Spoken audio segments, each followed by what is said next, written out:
Friends, കുടുംബവിളക്കിന്റെ മറ്റൊരു പുതിയ എപ്പിസോഡിന്റെ വിശേഷങ്ങളായിട്ടാണ് ഞാൻ ഇന്ന് വന്നിരിക്കുന്നത്. പൂജയെ കാണാൻ അപ്പു സുമിത്രയുടെ വീട്ടിലേക്ക് വരുന്നതാണ് ഇന്നത്തെ തുടക്കം. അപ്പു വരുമ്പോൾ അനിരുദ്ധ് വീടിന്റെ മുൻപിലുണ്ട്. അപ്പുവിനെ കണ്ടതും അനിരുദ്ധിന് ദേഷ്യം വന്നു. നീ എന്തിനാണ് ഇപ്പോൾ ഇങ്ങോട്ട് വന്നത്? നിങ്ങളുടെ കുടുംബമായിട്ട് ഇനി ഞങ്ങൾക്ക് ഒരു ബന്ധവുമില്ല. അത് കേട്ട് അപ്പു പറഞ്ഞു, ഏട്ടാ, അച്ഛൻ ചെയ്ത കാര്യങ്ങൾ ഞങ്ങൾക്ക് അറിയില്ലായിരുന്നു. ഞാൻ മാപ്പ് ചോദിക്കുന്നു. മാപ്പ് നിന്റെ അച്ഛൻ പറഞ്ഞതല്ലേ, അതിന് നീയായിട്ട് പറയണ്ട. ഇത് പറയുമ്പോൾ അവിടേക്ക് സുമിത്ര വരികയും, മോനെ, ഇവർക്ക് കാര്യങ്ങളൊന്നും അറിയില്ലായിരുന്നല്ലോ, അവർ എന്ത് ചെയ്തിട്ടാ? നീ അങ്ങനെയൊന്നും അവനോട് സംസാരിക്കരുത്. ഇത് കേട്ടിട്ടും അനിരുദ്ധിന്റെ മനസ്സ് മാറുന്നില്ല. അവിടുന്ന് പോയി കളയുന്നു. അപ്പച്ചി, ആ സംഭവത്തിന് ശേഷം ഞാനും അമ്മയും അച്ഛനോട് മിണ്ടാറില്ല. മോൻ അവൻ പറഞ്ഞതൊന്നും കാര്യമാക്കണ്ട. മോൻ എന്തിനാ വന്നത്? അപ്പച്ചി, ഞാൻ പൂജയെ കാണാൻ വന്നതാ. അവളെ ഒന്ന് വിളിക്കുമോ? അത് കേട്ട് സുമിത്ര വാചാലയാകുന്നുണ്ട്. മോനെ, അവളിപ്പോൾ ഇവിടെയല്ല താമസം, രഞ്ജിതയുടെ വീട്ടിലാണ്. അത് കേട്ടതും അപ്പുവിന്റെ മനസ്സൊന്ന് പിടച്ചു. അതിന് ഇവിടെ എന്ത് പറ്റി അപ്പച്ചി? പിന്നീട് പൂജയോട് സരസ്വതിയമ്മ കാണിച്ചതൊക്കെ അപ്പുവിനോട് സുമിത്ര പറയുന്നു. അപ്പച്ചി, സരസ്വതിയമ്മയാണ് ഇവിടുന്ന് പറഞ്ഞു വിടേണ്ടത്. അവളെ അങ്ങോട്ട് വിടണ്ടായിരുന്നു. മോനെ, അവളെ നോക്കാൻ അവൾക്കറിയാം. അതിൽ എനിക്ക് ഒരു ഭയവുമില്ല. കുറച്ചുനാൾ മാറി നിൽക്കട്ടെ എന്നും പറഞ്ഞാ അവള് പോയത്. മോനെ, അവളോട് എന്തെങ്കിലും പറയാനുണ്ടോ? ഉണ്ട് അപ്പച്ചി, ഞാൻ അവളെ അവിടെ പോയെന്ന് കാണട്ടെ. പിന്നീട് പരമശിവത്തെയാണ് കാണിക്കുന്നത്.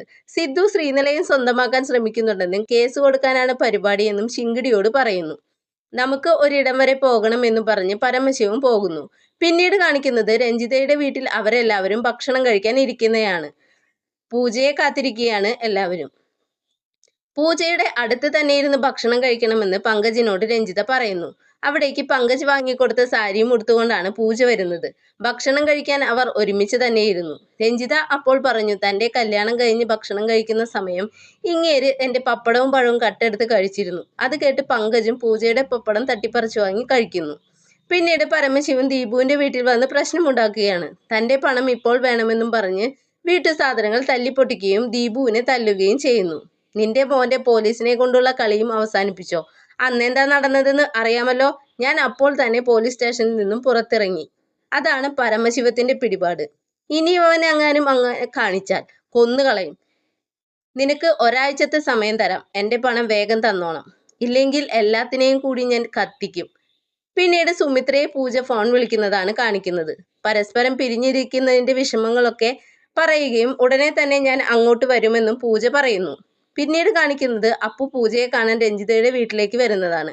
എന്നാൽ അവിടെ പങ്കജിനെയാണ് കാണുന്നത്. പൂജ അവിടെ ഇല്ലെന്ന് കള്ളം പറയുകയും ചെയ്യുന്നു. അപ്പു പോകാൻ ഇറങ്ങുമ്പോൾ പൂജ വരികയും അപ്പുവിനെ കാണുകയും ചെയ്യുന്നതോടെ ഇന്നത്തെ എപ്പിസോഡ് അവസാനിച്ചു. കുടുംബവിളക്ക് സീരിയലിനെ പറ്റിയുള്ള നിങ്ങളുടെ അഭിപ്രായം കമന്റ് ബോക്സിൽ പറയുക. കൂടുതൽ സീരിയൽ വിശേഷങ്ങൾ അറിയാൻ ഈ ചാനൽ സബ്സ്ക്രൈബ് ചെയ്യുക. നന്ദി, നമസ്കാരം.